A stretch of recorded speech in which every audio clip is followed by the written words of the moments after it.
At narito naman ang mainit na balita mula sa mundo ng politika. Isang kontrobersyal na balitang umabot sa Malacanang ngayong araw kung saan ang Vice Presidente ng Pilipinas si Sara Duterte ay pinadampot si President Kuting ng Norte Jr. sa kasong pagkakasangkot sa malawakang katiwalian. Ayon sa mga ulat, kumpirmado na ang pangalan ng Pangulo sa mga dokumentong nagsusuri ng mga iligal na transaksyon sa gobyerno. Ang impormasyon ay unang lumabas mula sa isang investigative report ng mga ahensya ng gobyerno. Ayon sa mga dokumento, may mga iligal na kontrata at mga proyekto na may kaugnayan sa pondo ng bayan na umano'y pinirmahan ni President Marcos. Ang nasabing katiwalian ay kinabibilangan ng mga kickbacks mula sa mga proyekto na hindi dumaan sa tamang proseso ng bidding at pagsusuri. Sa isang pahayag mula sa Office of the Vice President, sinabi ni Vice Presidente Sara Duterte na siya mismo ang nag-utos sa mga otoridad na magsagawa ng operasyon laban sa Pangulo upang matiyak na ang buong sistema ng gobyerno ay magiging transparent at tapat sa mamamayan. Walang sino man, hindi kahit ang pinakamataas na leader ng bansa ang nakakataas sa batas, ani ni Duterte sa kanyang pahayag. Ayon naman sa ilang mga eksperto, ang pagkakasangkot ni Pangulong Marcos sa nasabing issue ay naglagay sa bansa sa isang kritikal na posisyon sa larangan ng politika. May mga nagsasabi na ang kaganapang ito ay isang uri ng power struggle sa pagitan ng Pangulo at ng Vice Presidente na parehong may malaking impluensya sa pamahalaan. May mga teorya ring lumulutang na ang kasong ito ay bahagi ng isang mas malawak na plano upang ilantad ang mga maling gawain sa gobyerno. Habang isinasagawa pa ang mga investigasyon, sinabi ni Senator Risa Hontiveros at iba pang mga kritiko ng administrasyon na ito na ang tamang panahon upang magpatuloy ang laban kontra sa katiwalaan ng gobyerno. Hindi pwedeng patagilid lang tayo, kailangan masubok ang kredibilidad ng mga nakaupo sa poder, ani ni Hontiveros sa isang press conference. Sa kabila ng mga aligasyon, nananatiling tahimik ang mga tagapagsalita ni Pangulong Marcos at hindi pa nagbibigay ng pahayag hinggil sa mga kasong ito. Inaasahan ng mas maraming detalye at mga pahayag mula sa mga kinauukulan sa mga susunod na araw. Samantala, patuloy ang pagtutok ng publiko at mga media sa mga susunod na kaganapan. At heto nga mga balitang ating pagkakatutukan, at kung bago ka pa lamang sa aking channel, huwag kakalimutang mag-like, share and subscribe para updated ka sa aming mga bagong balita dito sa Tatak Pinas.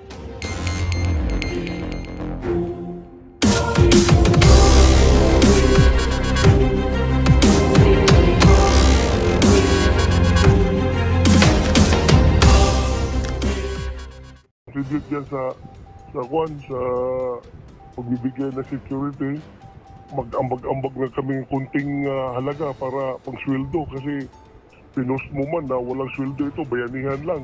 So baka para pang bigay ng makabigay ng tulong dyan kahit na pagkain na lang nila so, yung mga magbo-volunteer na gwardiya. So makita mo yung concern ng mga kababayan natin sa security ng ating pangalawang Pangulo. Correct. O ayan na, marami na daw yung mga security guard daw, gustong magbantay kay Inday Sara, magboluntaryo. Yung iba naman gusto magbigay ng parang tulong kasi nga naman, pag magboluntaryo, kailangan pakainin ng mga yan. So mayroon daw gustong magbigay pinansyal para sa mga voluntaryo na mag-secure kay Vice President Inday Sara Duterte. Hindi na ako kasi biro yung nangyayari kay Inday. Hindi naman magkaganyan si Inday kung hindi ginagago ng agba-admin. Hindi na ako biro yan. Kaya ako sa akin, mas the best talaga, ibalik mo na Inday yung 45 na security personnel na namimili si Marbil. Mas maganda na si Inday mamimili. Siguro, tama yun. Mga security guard, retired, MNLF, yung rebelde, dating rebelde, sabi ni Idol Robin Padilla. Alam niyo po, nakakalungkot, no, kasi itong ginigipit ngayon ng agba-admin, ito ang nagbigay ng pagkakataon sa gobyernong ito, sa mga Marcoses, na makabalik sa Malacanang na walang kahirap-hirap. Kasi tingnan mo si Da Junior. Si Da Junior noong 2016, hirap na hirap talaga siya, hindi man nalo-nalo sa Vice President, Vice President. Tinalo pa ni Leni Robredo. Isa lang ang ibig sabihin noon, that time, Hindi talaga kaya ng mga Marcoses magsulo. Kasi mabaho naman ang apelyido nila, mabaho kanal ba? No? Wala naman, sira naman ang apelyido nila, wala namang sisirain kasi sirang-sira na. Nung 2016, talo talaga sila ni Leni Robredo. Diba, nagprotesta pa sila, talo talaga sila. Hindi sila nanalo. Kaya ito, nung 2022, sumakay sila. Yung Kuting, sumakay sa Agila, maraming nabudol, si Inday nabudol. Kaya sila nanalo, nakabalik sa Malacanang na walang kahirap-hirap. Sure win ika nga. Dahil sa mga Duterte, binigyan ho sila ng lakas ng loob. Isipin mo yung kapangyarihan, yung impluensya ng mga Duterte ho.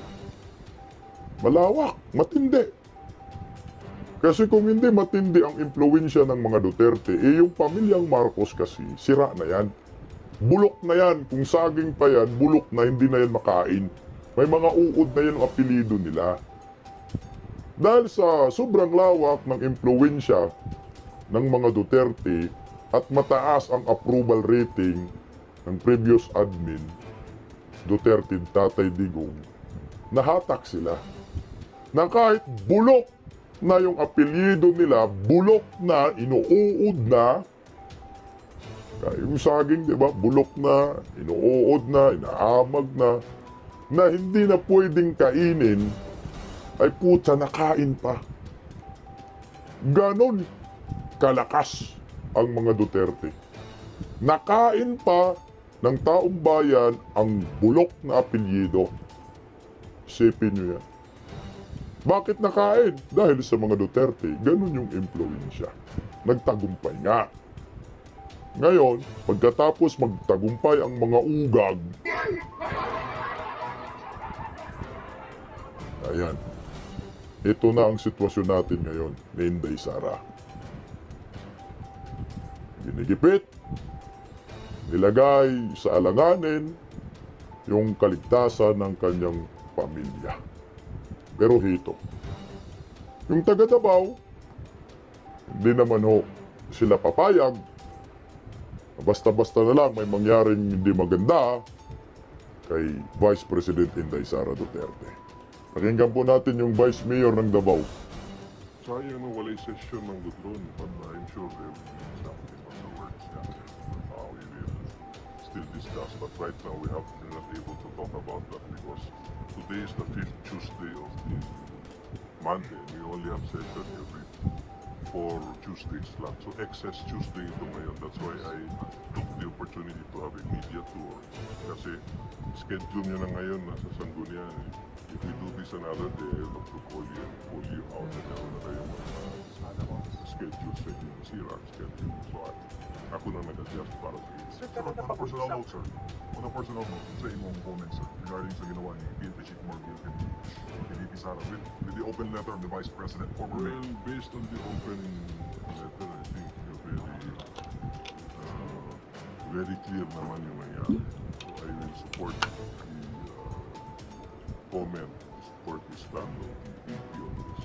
So do you, sir, do you agree with the Vice President that this is a political harassment? Ay, oo naman. That's very obvious for me. That's very clear. Ayan po yung payag ng Vice Mayor ng Davao. Sangayon po sila sa sinasabi ni Vice President Inday Sara na ito po ay political harassment. Pakinggan lang muna natin muli yung kay Senator Bato patungkol po sa war on drugs bago natin ilabas yung mensahe ni Vice President Inday Sara Duterte. Heto ho, kasi kamakailan, yung suna kasi ni Da Junior, masyadong mayabang, no? Masyadong mayabang, budol naman ang dating. At ito pag-isahin na natin, total, nagkomento naman si Senator Bato sa suna, yung patungkol din sa pulburon video. Mukhang medyo simple lang ang komento ni Senator Bato, pero swak dito si Da Junior. Okay, ito guys, Pakinggan po natin itong sa SUNA muna, War on Drugs. Noong araw mismo ng ikatlong SONA ng Pangulong Bongbong Marcos, may mga video o may video pong Teka lang, huwag muna yan, yung ano muna, yung sa SUNA muna, War on Drugs. Gagamitin ko sana pagkakataon din ito para humingi din po sa inyo ng komento. Higil nga po doon sa mga pahayag o doon sa SONA ng Pangulong Bongbong Marcos at kabilang nga doon sa mga pinalakpakan siya, yung issue tungkol po dito sa sa war on drugs. Kaibahan ng nagdaang administrasyon sa administrasyon ngayon, walang extermination, wala daw bloodless ang drug war ng Marcos administration. Ano ho ba ang masasabi ninyo dito? Yun nga, pilit nilang, parang pilit nilang ipapamukha sa taong bayan na yung drug war ng previous administration ay talagang patayan na lang ng patayan, extermination. Emphasize pa nila, extermination daw. Eh kung mayroong ganong polisiya, policy of extermination ang previous administration, what happened to the 1.6 million na nag-surrender? Buhay man yung lahat. What happened to the 130,000 na mga drug offenders na nahuli natin at nakakulong sa mga prisuhan? Kaya nga, yung punong sikip na yung mga prisuhan natin panahon sa drug war dahil sa daming nahuli, buhay man yung lahat. At hindi naman lahat ng operations na ginagawa ng PNP patayan. Case-to-case basis yan. Kung talaga nagigipit yung pulis, may namamatay. Pero hindi rin naman natin sinabi na kung mag-abuso ang pulis, ay kanya decision na yan. Kung mag-abuso siya, gamitin niya yung kanyang power over the victims. Pananagutan nila yan. At kung sinasabi nila na bloodless daw yung kailangan drug war as compared to bloody drug war ng previous administration. Pakinggan nyo po yung sunod na sasabihin ni Senator Bato. Laglag dito si Ada Junior. Kasi sinasabi bloodless daw ito. Meron siyang isiniwalat dito. Meron nga nagsabi, what about those 700 people na namatay sa war on drugs nila sa panahon ni Pangulong Bongbong Marcos? 700. Wala palang dugo yun. Ayan, sinungaling na presidente. Budol na presidente ho. Meron palang patayan ngayon 700 daw. Merong napaslang sa kanilang bida-bida. Paano sasabihin nyo wala ni Malo? Hindi pa nagdeklara yan ng war on drugs. Ang kanila, slogan pa yan, bida-bida. Meron palang 700 na paslang. Ano nate, no? Sa bagay po siguro, yung mga napaslang, mga kalaban siguro nila sa negosyo. Sa panahon ni Tatay Digong Duterte, yung mga nalungkot at mga umiyak, mga durugista, kasama yung mga kamag-anak ng mga trolls nandito hindi nag-like. Yan yung mga umiyak. Ang masaya, tayo, mga ordinaryong Pilipino, mga inosenteng tao. Yun yung masaya sa panahon ni Tatay Digong. Pero yun yung binabatikos ngayon ng mga Ngagba supporters. Umiiyak yung mga durugista daw Nagrereklamo sila. Ngayon sa panahon ni Ngagba, ang masaya, mga durugista. Ang malungkot, tayong mga ordinaryong Pilipino. At ang siga ngayon, mga durugista, tayo ang mga kawawa ngayon. Pati kayo, experience nyo yan at naramdaman po na ninyo yan na pag lumabas kayo sa hating gabi, sa panahon ngayon, delikado. Pero sa panahon ni Tatay Digong, safety ka. Mamili tayo, mga kapwa ko Pilipino. Saan ba talaga tayo? Ano ba ang gusto ninyo? Mga durugista na matatakot o ang mga ordinaryong Pilipino na takot at inaabuso ngayon ng mga durugista. Isipin mo, may bagong bukas lang ng school year, marami na rin nawala sa awa ng Diyos ng mga kabataan. Sinong gagawa yan? Hindi mga kriminal, mga sabog, kakusan ni Ngagba. Tuloy, Senator Bato. Bloodlist yung kanilang kuhan. Kini-claim yung 700 na namatay. Walang dugo yun. So, 700 mahirap pag kung talagang tututuusin mo. Imposible mangyari yung mag-operate ka sa drugs na walang mangyayari kung gusto mo lang yung police. Police lang ang mamatay, hindi yung mga drug personality. Kapag kinukumpronta ka ng mga armed and dangerous na mga drug personality, ayaw lumaban ng police kasi talagang bloodless lang. So, dugo ng police dyan ang nadadanas pag gano'n ang mangyari. So, hindi mo talaga maiwasan yan. Hindi mo maiwasan. Pero Senador, para po sa inyo, kasi may mga kababayan din po tayo na nagpapaabot din ng pagkabahala dito sa atin.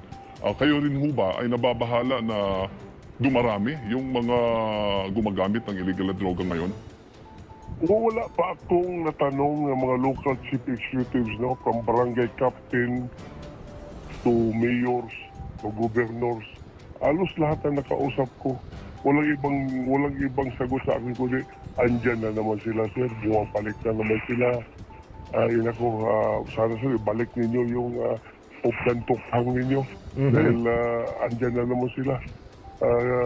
Nag-operate na naman. So, ibig sabihin talaga bumabalik na yung problema natin sa droga.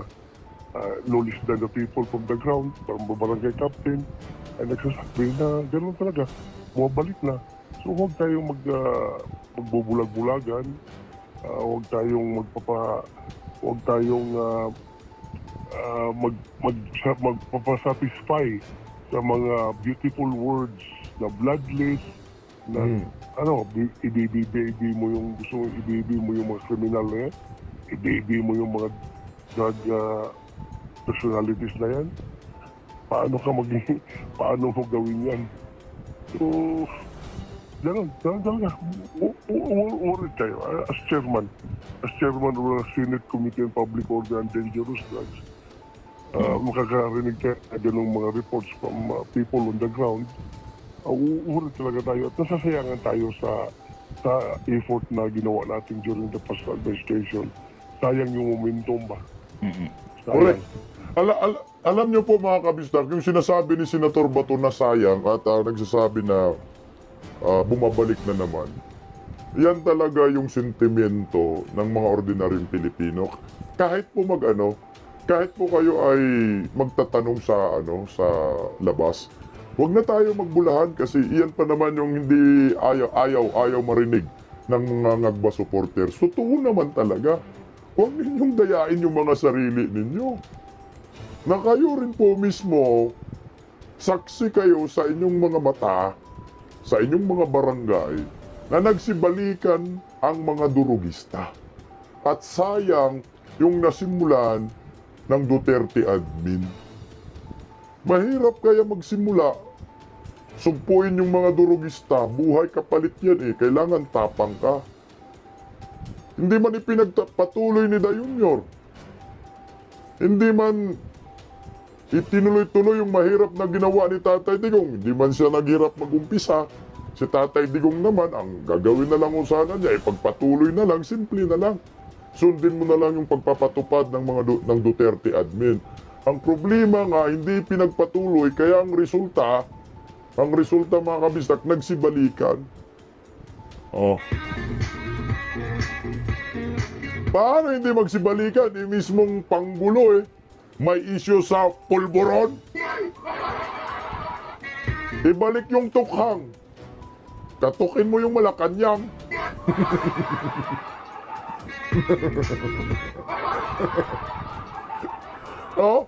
Senator Bato, paano ba kasi pag sabi niya ni Senator Bato na sana ibalik mo yung tukhang, Ay puta, pag ibalik yung tukhang, sinong kakatukin? Mauna Malacanang yan. Tak, tak. Sino po yan? Si Bato. Sinong hinahanap mo? Si Dayonyor, yung nakita namin sa pulburon video. Oh, paano yan? Kami kumakatok sa inyo, Nyor. Sumuko ka na, Nyor. Magbago ka na, Nyor. Huwag kang maglaban.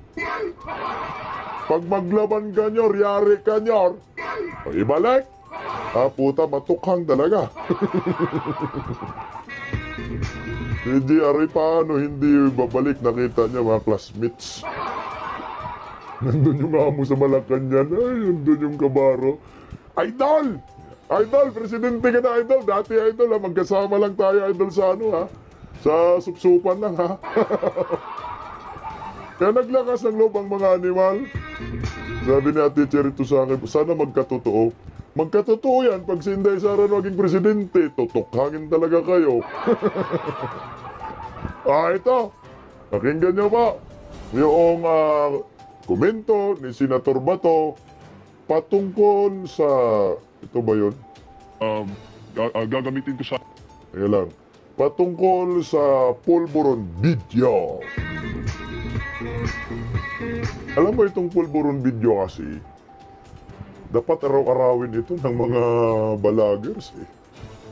Kaya ako, pag merong mga komento kagaya nito patungkol sa pulburon video, hindi ko talaga ito papalampasin. Ipaalala ko talaga sa sambayan ng Pilipino sa inyong lahat na merong video na kumakalat na mukha talaga ni Dayunyor. Na! Kahit palibat-libat tayo guys, kahit duling yung titingin, gaganon, puta Dayunyor talaga. Na! Siguro kahit ganon lang isang mata, kitang-kita niya, Dayunyor talaga eh. Wala, hindi magsisinungaling yung makikita mong video. Kalukuhan, no? Kasi teaser pa to ha, meron pang pang-apat. Kaya araw-arawin natin, ipaalala natin. Senator Bato, bakit ayaw mo patawag ng hearing dito sa pulburon video? Ha? O ito, Banat, Senator Bato. Noong araw mismo ng ikatlong sona ng Pangulong Bongbong Marcos, may mga video o may video pong kumalat sa social media. Aha. Hinggil nga po daw sa di umano'y paggamit ng illegal na droga ni Pangulong Bongbong Marcos. Ano ho ba ang masasabi niyo po dito at maging yung ating mga otoridad ng kapulisan ay itinatanggi itong akusasyon na ito, itong video na ito na kumakalat nga sa social media. Teka lang, gusto ko yung komento ni Ma'am Clarita. Ganduli, kahit baliktarin ko pa itong sipi ko, si Dayunyor talaga. Kahit niya ma'am, isang mata lang ma'am. Animal ka, Dayunyor, ikaw talaga yan ha. Dinodal mo kami ha. Huwag kang magtago, itutukhang ka na.